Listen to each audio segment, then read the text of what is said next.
નમસ્કાર મિત્રો, આજે આપણે તમાકુ વિશે સંપૂર્ણ માહિતી આપીશું। પહેલેથી લઈ અને છેલ્લે કટિંગ થાય ત્યાં સુધી તમાકુમાં કયા કયા નિયમોનું પાલન કરવું પડે છે જેથી આપણી તમાકુ ઉપજ વધારે આપે છે।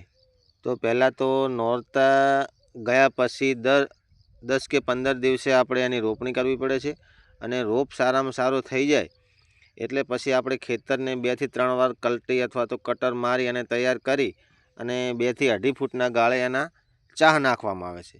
ચાહ નાખ્યા પછી આપણે એને ઝીણું કટિંગ કરી એટલે કે લગભગ 2 થી 3 રાસવા જેવું ચારા બનાવવા પડે છે નાના નાના, અને એક ક્યારાની અંદર 4 થી 5 હારું હોવી જોઈએ, બરાબર। પછી એને 22 થી 28 દિવસે એ રોપને બીજી જગ્યાએ એટલે કે ખેતરમાં છોપવાનો આવે છે અને છોપી અને તરત પાણી આપવાનું આવે છે। અને પછી બીજું પાણી છે એ તમારે અંદાજિત પૂરેપૂરી કે તમાકુ સુકાઈને હવે કડકાઈ ગઈ છે એટલે કહેવાનો મતલબ 30 દિવસ અંદર 1-2 દિવસ બાકી હોય અથવા તો 30 દિવસ થઈ જાય અને 22 દિવસ ઉપર એને પાણી આપવાનું હોય છે, નોર્મલ ખાતર આપીને યુરિયા, બરાબર।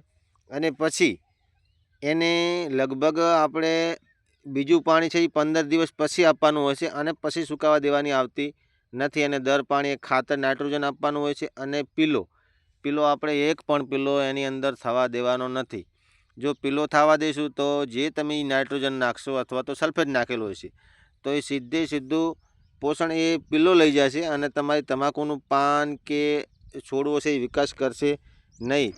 તો એના માટે તમારે પીલાને વારંવાર ભાગતું રહેવાનું હોય છે અને પીલો લગભગ અંદાજે જુઓ, એક પણ પીલો દેખાતો નથી, પીલો લગભગ અંદાજે તમારે 4 થી 5 વાર આવે છે, બરાબર। પછી પીલો આવતો નથી અને તમાકુ જો આવી થઈ જાય ત્યાં સુધી એને પાવાની હોય છે અને પાણી મૂક્યા પછી એ તમાકુને આપણે કમસે કમ 20 થી 25 દિવસ જો આ તમને દેખાય છે પડવું એકદમ સુકાઈ ગયું છે, પણ તોય હજુ હું માનું છું કે હજુ થોડુંક વધારે સુકાય તો સારું, કેમ કે જો એકદમ ક્લિયર સુકાઈ જાય તો પછી આપણે એને કટિંગ કરવાનું આવે છે। એટલે તમાકુમાં કમસે કમ 5 મહિના એક જ ધારું પાણી આપણે દર 15 દિવસે 20 દિવસે 15 દિવસે 10 દિવસે જો પાન અસલ મજબૂત હાઈકર થઈ ગયું છે એમ આપતું રહેવાનું અને પીલા એના ભાગતા રહેવાના આવે છે, બીજું કશું જ આવતું નથી। મેં તો આની અંદર એ જો ખખડે છે તમાકુ મસ્ત ખખડી જાય, બરાબર।